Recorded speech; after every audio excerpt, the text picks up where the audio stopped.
Солонгос ч гэдэм үү, Япон ч гэдэм үү бусад орны жишээг аваад үзэх юм бол стандарт мөрдөгдөх нь баг ингээм амьдралын хэм маяг лайфстайл болцсон байгаад байна л та. Чинь би энэ CEO-гийн салбарыг нээе гэж бодъё те.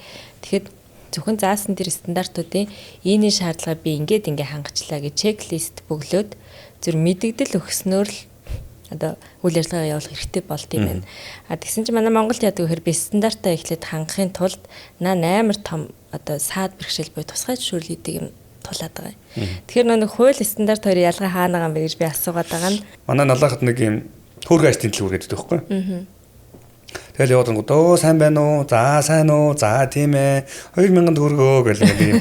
Хүнтэй нэг юм айгуу тийм аятайгаа харьцаад тахаар хүн чинь тэнэгвэрээ л үйлчлүүлэх юм санагдаж шүү дээ. Яг л энэ зүйл. Одоо нэг зах зээлийн өрсөлдөөний систем чинь стандартын шаардлага хангасан стандарт гэж үг юм байли.